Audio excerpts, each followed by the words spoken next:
भारत को बर्बाद करने के लिए जो कांग्रेस ने कानून बनाए हैं, जब उन कानूनों को जड़ से खत्म कर देंगे तब जाके भारत सुरक्षित होगा।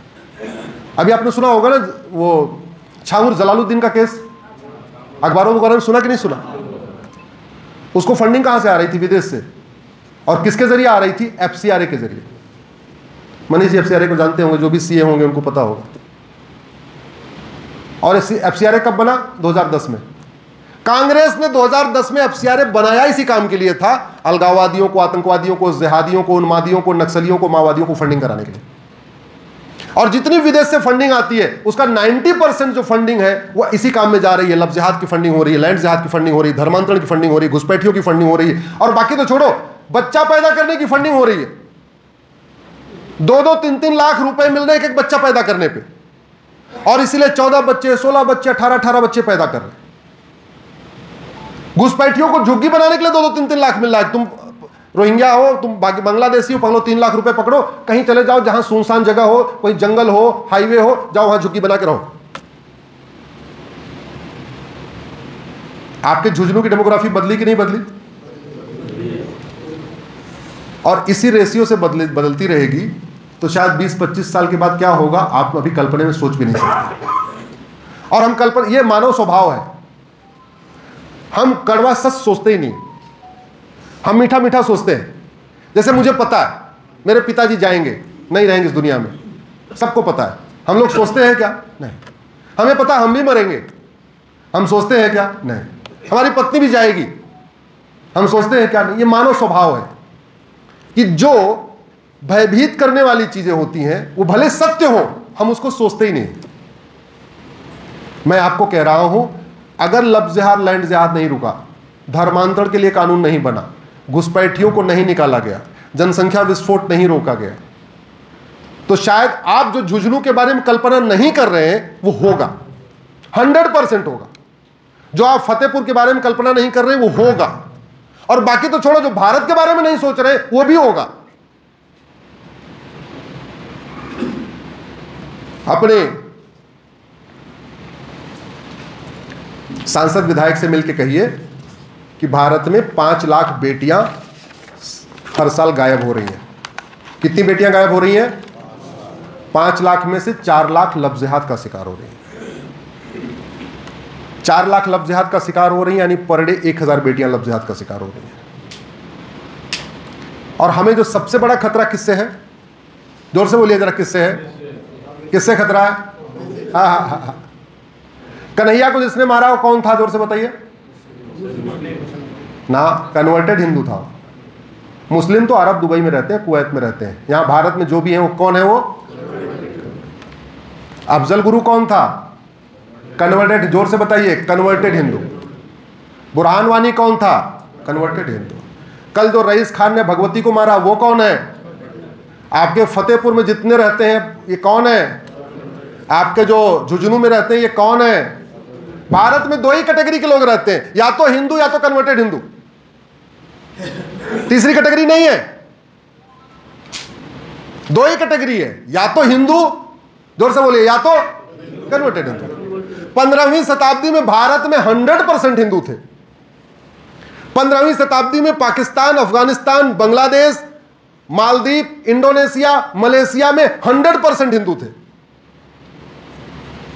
आप लोग गए, घूमने गए होंगे बाली, कोई गया कि नहीं गया आप में से? आप गए? हाँ। कितने मंदिर है वहां? 12,000 मंदिर। जिस बाली में 12,000 मंदिर है, 12,000 मंदिर कब बना होगा? जब हिंदू रहे होंगे। आज वहां क्या डेमोग्राफी हो गई? कितने हिंदू बचे हैं? 2%। जिस बाली में 12,000 हिंदू है, 12,000 मंदिर है, वहां हिंदू कितने बचे? 2%। वो इंडोनेशिया भी 100% हिंदू थे, मलेशिया में भी 100% हिंदू थे। मतलब वर्तमान एशिया पूरा भगवान श्री राम ने राज किया, वर्तमान एशिया पे पूरे युधिष्ठिर ने राज किया, और आधे एशिया पे चंद्रगुप्त मौर्य ने राज किया। तो जितना ये कन्वर्जन शुरू हुआ ये पिछले 2000 साल में हुआ, और ज्यादा हुआ पिछले साल भर 1000 साल में हुआ। हमारे लिए सबसे बड़ा खतरा क्या है? कन्वर्जन, धर्मांतरण। और धर्मांतरण कितना हो रहा है? 5 लाख बेटियां गायब हो रही हैं, उसमें से 4 लाख लव जिहाद का शिकार हो रही है। इसके अलावा पर डे 1500 हिंदू परिवारों का धर्मांतरण हो रहा है। 1500 हिंदू परिवार का मतलब एक परिवार में 6 से 7 आदमी मान के चलिए, तो पर डे 10,000 हिंदुओं का धर्मांतरण हो रहा है। पर डे 90,000 बच्चे पैदा हो रहे हैं। आप में से कितने लोग फेसबुक यूज करते हैं? कम लोग यूज करते हैं। अच्छा, सब करते हैं। थोड़ा संख्या बढ़ा लीजिए, क्या पता आपके 500 फ्रेंड हो, 1000 फ्रेंड हो, उनको बढ़ा लीजिए, 5000 कर लीजिए। करना कैसे, तरीका बता दिया। आपका नाम क्या है? मीना। हाँ, तो मीना जी 5000 मीना को अपना फ्रेंड बना लीजिए, ठीक है? मनीष को मत बनाइए, मीना को बनाइए। तो मीना हिंदू भी होगी, मीना जैन भी होगी, मीना बौद्ध भी होगी, मीना सिख भी होगी, मीना तमिल भी होगी, मीना मलयाली भी होगी, मीना बंगाली भी होगी। लेकिन आप यहां बैठे बैठे 5000 मीना को जागृत कर सकती हैं। आप में से कितने लोगों के 10 से ज्यादा बच्चे हैं आपके परिवार में? हाथ उठाइए। 10 से बड़ा? अच्छा, 5 से 10 किसके हैं? 4। अच्छा, प्रणाम करता हूं, आपको 4 बच्चे हैं। आपने बहुत मान का किया, आपके लिए ताली बजाइए।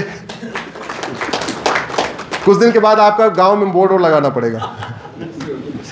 अच्छा, आपके बच्चों कितने बच्चे हैं?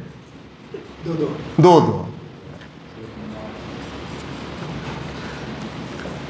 अभी भी मैं दिल्ली में आपको कम से कम 1000 परिवार दिखा सकता हूं, 20 से 25 वाला।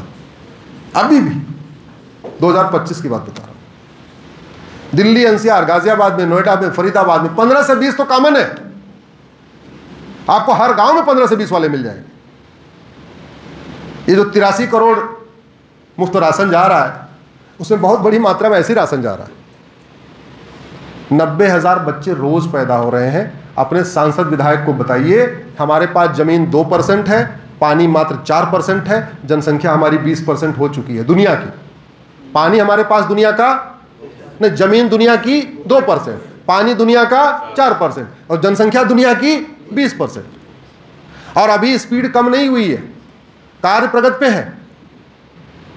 हम आप रोक सकते हैं क्या? हम आप अपने रोक सकते हैं, बस इतने कर सकते हैं। पड़ोसी रोक सकते हैं क्या? नहीं। पड़ोसी को कौन रोकेगा? जोर से बताइए। जब चीन जैसा कानून होगा कि 2 से ज्यादा किया, चलो दूसरे में जुड़वा हो गया तो 3 मान लेंगे, अदरवाइज अगर ज्यादा किया नागरिकता खत्म हो जाएगी। ये कानून बनाने की कोई लागत आती है क्या? जोर से बताइए जरा। नहीं। तो बन क्यों नहीं रहा है?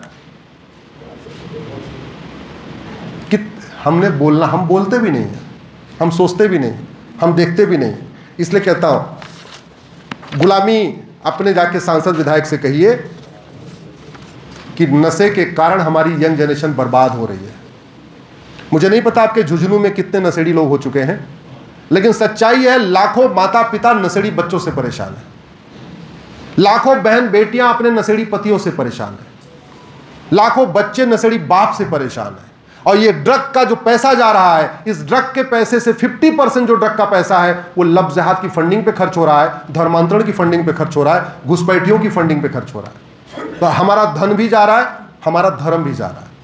कौन रोकेगा? जो लोग सिंगापुर गए होंगे उनको पता होगा, सिंगापुर में आप ड्रग का नामो निशान नहीं है। एक व्यक्ति के पास बड़े मुश्किल से कई सालों के बाद 900 ग्राम गांजा मिला था। कितना? एक व्यक्ति के पास कई सालों के बाद 900 ग्राम गांजा मिला, उठा के उसको फांसी दे दिया। फिर दोबारा किसी की जरूरत है गांजा बेचने की सिंगापुर में? नहीं।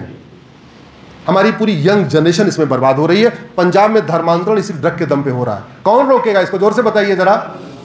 जागो हिंदू जागो से रुकेगा, जागो सरकार जागो से रुकेगा? किससे रुकेगा? हाँ, जागो सांसद जागो, जागो विधायक जागो, जागो सरकार जागो, इसको करना पड़ेगा। और जो सबसे बड़ी समस्या हमारे लिए करप्शन है। 65 लाख वोटर कम हुए हैं बिहार में। आपने अखबारों में पढ़ा ही नहीं पढ़ा? इसकी भूमिका आपको बता देता हूं। मैंने 2017 में पीएल फाइल किया था कि 5 करोड़ घुसपैठिए आ चुके हैं, इनका आइडेंटिफिकेशन करो, एनआरसी करो। हालांकि वो काम अभी शुरू नहीं हुआ। फिर मैंने दूसरी पीएल फाइल किया कि पूरे देश में स्पेशल इंटेंसिव रिवीजन करो। बिहार में शुरू हो गया है और बहुत जल्दी पूरे देश में होगा। इलेक्शन कमीशन ने कह भी दिया है, हाँ होगा। हमारी उस पीआईएल को एडमिट कर लिया है सुप्रीम कोर्ट ने। सुप्रीम कोर्ट ने केंद्र के अलावा सारे राज्य सरकारों को भी नोटिस जारी कर दिया। अभी तक कोई राज्य सरकार विरोध करने आया नहीं, शायद बंगाल आने वाला है, उसका रिप्लाई आने वाला है, तो देखेंगे जो बंगाल केरल आएगा उसको वहां जवाब देंगे। लेकिन आप सोचिए जरा, एक राज्य में 65 लाख फर्जी वोट, एक राज्य में। 28 राज्य हैं और 8 केंद्र शासित प्रदेश हैं। चलो कुछ छोटे राज्य हैं, कुछ बड़े राज्य हैं। जिस रेशियो से ये बिहार में 65 लाख निकले हैं, ये मान के चलिए एसआईआर हो जाए, कम से कम 7 करोड़ फर्जी वोटर निकलेंगे। या तो वो भारत के नहीं है, या तो स्वर्ग सिधार गए, फिर भी उनके नाम पे वोट चल रही है। ये खेल कौन करता है, कुछ बताने की जरूरत नहीं। घुसपैठ हमारे लिए बहुत बड़ा खतरा है, और घुसपैठ का मूल कारण है भ्रष्टाचार। घुसपैठिए बॉर्डर पे 2-2 हजार रुपए देके आते हैं, अंदर आते हैं, कॉमन सर्विस सेंटर पे 2000 में आधार बनवा लेते हैं। आधार बनाना इतना आसान हो गया, पूछो नहीं। पहले आधार पे फिर भी थोड़ा कंट्रोल था, गवर्नमेंट डिपार्टमेंट बनता था, पोस्ट ऑफिस बनता था, अभी इसको प्राइवेट में दे दिया, इंडिविजुअल्स को दे दिया, आराम से वो 2-2 हजार रुपए लेके आधार बन रहे। अभी एक आधार बना था बिहार में, टीवी में देखा, नहीं देखा आपने? आधार का नाम कुत्ता बाबू, पिता का नाम नहीं, आधार का नाम डॉग बाबू, पिता का नाम कुत्ता बाबू, माता का नाम कुतिया देवी, कुत्ते का आधार बन गया। मतलब आधार बनाने कोई लगता है वो खेल कर रहा होगा कि देखें 2000 रुपए में करता क्या है। मतलब 2000 मिलते ही, गांधी जी मिलते ही आधार बनाने वाले की आंख बंद हो गई, बोले ठीक है जो पर्चा लाए मैं आधार बना देता हूं। ये हो रहा है, ये भारत में हो रहा है। मूल कारण भ्रष्टाचार। कैसे खत्म होगा? जब आपके पास चीन जापान जैसा कानून होगा, सिंगापुर जैसा कानून होगा। घुसपैठिए आते, दो अंदर आ गए, झुंझुनू पहुंचे, कॉमन सर्विस सेंटर वाले को 2000 दिया, आधार बना दिया, उस आधार को पकड़ के आपके नगर निगम में गए, 2000 रुपए उसने लिया, आपका राशन, उसने बर्थ सर्टिफिकेट बना दिया। फिर वो झुंझुनू की तहसील में गए, 2000 दिया, उसने राशन कार्ड बना दिया। जब 3 डॉक्यूमेंट हो गया, झुंझुनू के आरटीओ ऑफिस में गए, 4000 रुपए दिया, ड्राइविंग लाइसेंस बना दिया। और जब 4 डॉक्यूमेंट हो गया, तब तक किसी लोकल नेता को पकड़ा जिसको पार्षद बनना है या प्रधान बनना है, उसको बोला देख भैया मेरे पास 4 डॉक्यूमेंट है, तू मेरा वोटर आईडी में नाम जुड़वा दे, हम तुम्हें वोट करेंगे। वोट जीवी नोट जीवी नेता से कोई लेना देना नहीं, भारत बर्बाद होगा कि नहीं होगा। एक बार उनकी ख्वाहिश है कि वो पार्षद बन जाए, प्रधान बन जाए, सांसद बन जाए, विधायक बन जाए, बस उनके जीवन की तमन्ना एक बार यही है कि कैसे भी करके पार्षद प्रधान बन जाए। उसके चक्कर में बांग्लादेशियों का वोटर आईडी में नाम जुड़वाना पड़े, या इसको कौन रोकेगा? जोर से बताइए। कानून। भ्रष्टाचार को गंभीर अपराध घोषित करना पड़ेगा, फर्जी डॉक्यूमेंट बनाने और बनवाने को गंभीर अपराध घोषित करना पड़ेगा, 2-4 फर्जीवाड़ा करने वालों को उठा के जेल में सड़ाना पड़ेगा, तब जाके कानून का खौफ पैदा होगा। तो ये घुसपैठिए कब भागेंगे? जागो हिंदू जागो करने से, जागो सरकार जागो करने से? जोर से बताइए जरा। धर्मांतरण कैसे रुकेगा? जागो हिंदू जागो करने से, जागो सरकार जागो से। लव जिहाद कैसे रुकेगा? जागो हिंदू जागो करने से, जागो सरकार जागो करने से। अब एक काम करिए, समय 1 घंटे हो चुका है, मुझे भी दिल्ली जाना है, मैं अपनी बात को ख़त्म कर रहा हूं। बाकी विषय सोशल मीडिया के माध्यम से होता रहेगा। मैं एक बात कहना चाहूँगा, भारत की कोई भी समस्या लाइलाज नहीं है, भारत की कोई भी समस्या विश्वव्यापी नहीं है। जो समस्याएं भारत में हैं, इसमें से बहुत सारी समस्याएं जापान में नहीं है, बहुत सारी समस्याएं चीन में नहीं है, बहुत सारी समस्याएं सिंगापुर में नहीं है। ये समस्याएं भारत में इसलिए हैं क्योंकि हमारे डॉक्टर तो बदल रहे हैं, लेकिन दवाई नहीं बदल रही है। और अंत में आपसे एक बात पूछता हूं, आपके घर में किसी की तबीयत गड़बड़ है, आप डॉक्टर के पास जाते हो, डॉक्टर ने दवाई लिख दिया, और उस दवाई को 1 हफ्ते खाने के बाद आपके बच्चे की, आपकी पत्नी की तबीयत ठीक नहीं हुई, तो अगली बार क्या करोगे आप? 1 हफ्ते के बाद? जोर से बोलिए जरा। फिर डॉक्टर के पास जाओगे, डॉक्टर अच्छा लगता होगा, फिर चले जाओगे। हो सकता है डॉक्टर का चेहरा अच्छा लगता हो, डॉक्टर से कोई फैमिली रिलेशन हो, तो एक बार फिर जाओगे, और फिर उसने 1 हफ्ते की दवाई दे दिया। अब तबीयत खराब बढ़ेगी या घटेगी? जोर से बताइए। 2 हफ्ता हो चुका, 2 हफ्ते के बाद तबीयत और गड़बड़ हो गई, अब आप क्या करोगे? जोर से बताइए जरा। डॉक्टर बदलेंगे, और डॉक्टर आपने बदल दिया, और फिर जहां नए वाले डॉक्टर के पास गए, उसने भी वही दवाई दे दी जो पहले वाले डॉक्टर ने दिया था, फिर क्या करेंगे? जोर से बताइए जरा। फिर डॉक्टर बदलेंगे, जहां नए गए उसने फिर वही दवाई दिया, फिर क्या करेंगे? अपने बच्चे का, अपनी पत्नी का, अपने पिता का मरने का इंतजार करेंगे, या मुंह खोलेंगे कि डॉक्टर तुम्हारी दवाई गड़बड़ है, तुम दवाई बदलो? क्या करेंगे? मरने का इंतजार करेंगे या मुंह खोलेंगे तुम्हारी दवा गड़बड़ है तुम दवाई ठीक करो, या बोलेंगे कि ये बीमारी यहां पे है उधर क्यों नहीं हो रही है, सिंगापुर में क्यों नहीं हो रही, जापान में क्यों नहीं हो रही, चीन में क्यों नहीं हो रही। मुंह खोलना पड़ेगा। कड़वी बात बताऊं, बहुत सारे सांसद विधायक तो अंधे हैं, उनको जमीनी हकीकत दिख नहीं रही है। बहुत सारे सांसद विधायक बहरे हैं, उनको लफ्ज जहाज से पीड़ित बेटियों की आवाज नहीं सुनाई दे रही है। और जो अंधे नहीं भी हैं, बहरे नहीं भी हैं, देख भी रहे हैं, सुन भी रहे हैं, वो गूंगे हैं, वो संसद विधानसभा में बोलते नहीं। समस्या उस दिन ठीक होगी जब आप इन सांसदों विधायकों का अंधापन, बहरापन और गूंगापन ठीक कर देंगे। जाइए कान में जोर जोर से चिल्लाइए, ये हो रहा है, आप संसद में क्यों नहीं आवाज उठा रहे हो। मैं कह रहा हूं किसी सांसद को पर डे 10 लोग टोकना शुरू कर दें, वो संसद में आवाज उठाएगा कि नहीं उठाएगा, जोर से बताइए जरा। जिस किसी विधायक को 10 लोग डेली टोकना शुरू कर देंगे, विधानसभा में आवाज उठाएगा कि नहीं उठाएगा, वो आवाज उठाएंगे, फिर व्यवस्था बदलेगी। इसी के साथ मैं अपनी बात खत्म करता हूं। बहुत बहुत धन्यवाद, बहुत बहुत आभार। भारत माता की, भारत माता की, भारत माता की। एक